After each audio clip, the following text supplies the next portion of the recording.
Hello, my name is Julia. I'm a fourth year MD&PH student here at the University of Miami. We're going to be discussing the power of dance today.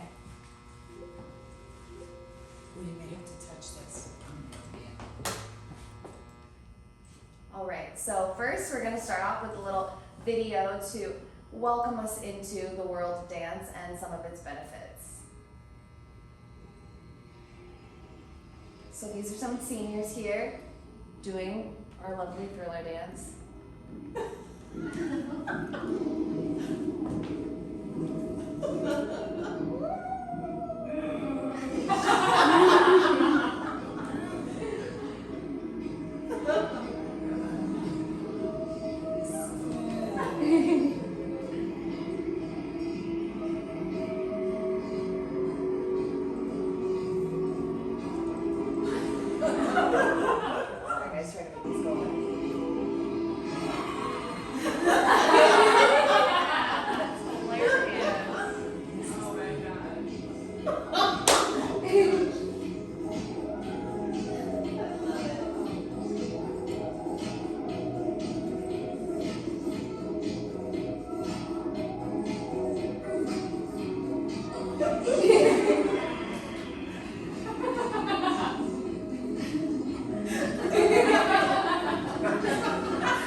Sorry guys, trying to make this go away.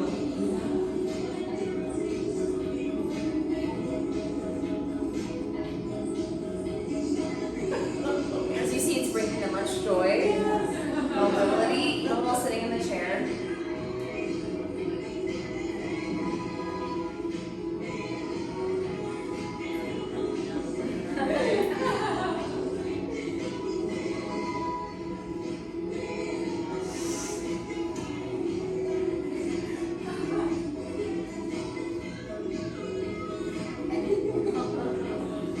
I appreciate that. Honor. Okay, so now that we've learned ourselves unloaded to the Thriller and the power of dance, we can continue with the presentation. I hope you all enjoyed that. I didn't realize at first that their appearance was intentional. Yes. Adorable. Alright, so our clinical question is, how can dance affect the mind-body connection? So a little bit of background first. So what is dance? And traditionally, it involves moving the body rhythmically, usually to music. It can serve many forms to release energy as a form of self-expression, as part of rituals, connecting with others, or just enjoying the feeling of movement.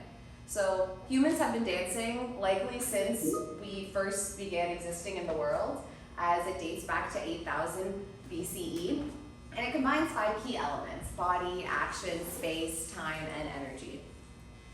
And then so here are some benefits of dance that have been documented so far in the literature, such as increased physical fitness, decreased inflammatory markers such as IL-6 and WBC, and that study was done on people that were dancing in Zumba specifically, as well as improvements in health-related quality of life. It can improve motivational readiness for physical activity. So that study was done on women of color, and they had them participate in a salsa dancing course that was mild physical activity, and then they assessed how ready they felt for a little bit more intense physical activity. And it improved their overall motivation and perceived readiness and self-advocacy for that. And then as well, it can improve cognitive performance in older adults and primary school children. And then I think the last one is that it can help improve some cognitive function, which I already discussed, but we'll get into multiple benefits moving on, so it'll be okay that we glaze over that one for now. So a bit of a spotlight on one study from the Scandinavian Journal of Medicine. So this study enrolled 1,000 community-dwelling older Japanese women without ADL disability. And then all participants were asked whether or not they participated in any types of exercise during a face-to-face interview. And they found the women who frequently danced had a 73% lower chance of becoming disabled during the 8-year study period compared to women who did not. And none of the other exercises, including calisthenics, walking, or yoga, had such a strong association after adjusting for demographic and health factors. So this can be attributed to some of the complex movements that are sometimes involved in dance. Sometimes you have to coordinate multiple limbs at one time, as well as having some core strength and stability. And so that is really helpful for our older adults that sometimes struggle with frailty and risk of falls. So dancing can be a really great intervention for that group as well. And then one other study spotlight, this one we'll get into a bit more detail. So this is a systematic review from the Journal of Neuroscience and Biobehavioral Reviews. So they evaluated only randomized controlled trials to investigate whether dance promotes neuroplasticity.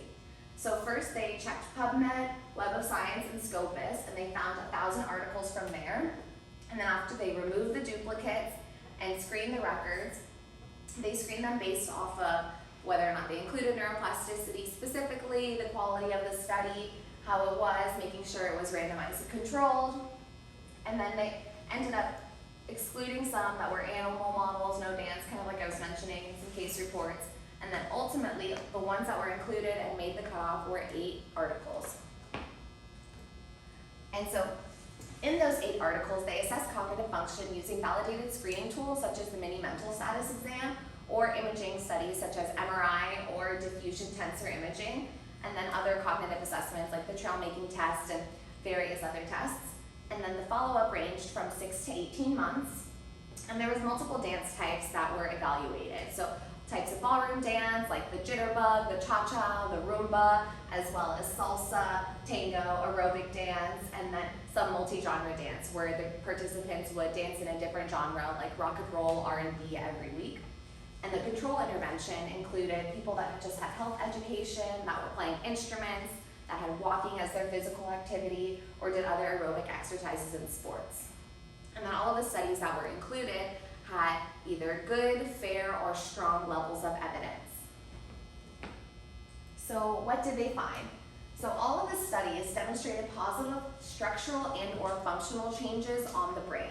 So some of the structural changes that were documented from some of the imaging studies were increased hippocampal volume, gray matter volume in the left precentral and parohippocampal gyrus, as well as the cingulate cortex.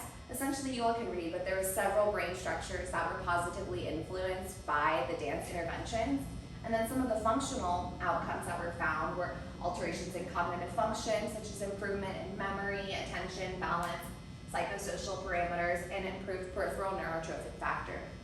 So from both the functional standpoint and the structural standpoint, it appears that dance can have a huge impact on our patients. And then some beyond the fitness and the cognitive aspect of it, dance really gets into that mind-body connection. So it activates sensory and motor circuits that can then lead to improved balance, gait, and quality of life in people with Parkinson's disease specifically. And then mastering these movements and patterns yields greater improvements in memory and problem solving than walking does, as well as benefiting mental health and social connection.